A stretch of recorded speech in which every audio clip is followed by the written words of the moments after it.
ada unsur sakit hati dari si tersangka utama ya kepada korban yang sebelumnya sudah ada upaya-upaya penganiayaan dari korban. Sudarlun, tim Opsnal Satuan Reskrim Polres Aceh Utara berhasil meringkus 3 pria yang terlibat dalam kasus penembakan terhadap M. Yusuf, 46 tahun, warga Desa Matangmane, Kecamatan Tanah Luas, Aceh Utara di 3 lokasi terpisah pada 2 hingga 3 Maret 2022. Masing-masing tersangka Ajrul 22 tahun, Ajmal 29 tahun, dan Fahrul Razi 42 tahun, ketiganya warga Desa Alunggom, Kecamatan Nibung, Aceh Utara. Hal itu disampaikan Kapolres Aceh Utara KBP Riza Faisal melalui Kasat Reskrim Ibtu Nocha Triananto dalam konferensi pers di Polres Aceh Utara, Jumat 4 Maret 2022 sore. Diberitakan sebelumnya M. Yusuf alias Mak Usuh alias Burak, seorang ex-kombatan GAM, meninggal dunia setelah ditembak saat duduk di warung kopi kampung halamannya, Desa Alunggom, Kecamatan Nibung, Aceh Utara, Selasa 1 Maret 2022, sekitar pukul 12.00 waktu Indonesia Barat. Dari keterangan sementara, motif pembunuhan itu terjadi karena AJ memiliki dendam pribadi terhadap korban. Menurut AJ, ia diancam dan sudah pernah dilakukan upaya penganiayaan oleh korban.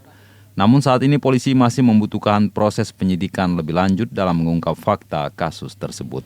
Sekitar kurang lebih selama kurang dari 2x24 jam, dari hasil memang penyelidikan dari Satreskrim Aceh Utara, kami berhasil mengamankan untuk yang pertama pelaku atas nama Ajrul bin Mahmudi yang ditangkap pada hari Kamis 3 Maret 2022 sekitar pukul 5.00 WIB yang sedang menunggu mobil sewa L300 berada di Banda Aceh, Wilkum Banda Aceh, kalau di wilayah daerahnya masih di Aceh Besar.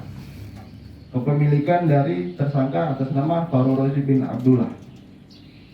Setelah memang melakukan aksinya, dari tersangka Ajrul bin Mahmudin melakukan pelarian yang diketahui oleh pihak keluarga, yaitu dari abangnya sendiri, Ajmal bin Mahmudin.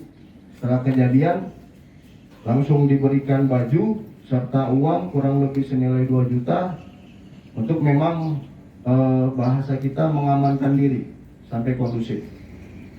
Ya, tapi alhamdulillah dari usaha kerja keras kita semua, dari bantuan rekan-rekan media, masyarakat, serta rekan-rekan personel kita juga, ya alhamdulillah untuk kasus ini bisa kita amankan para tersangka, dan untuk sampai sekarang masih dalam proses penyidikan lebih lanjut. Dari Loksukun, Jafarudin, Serambion TV.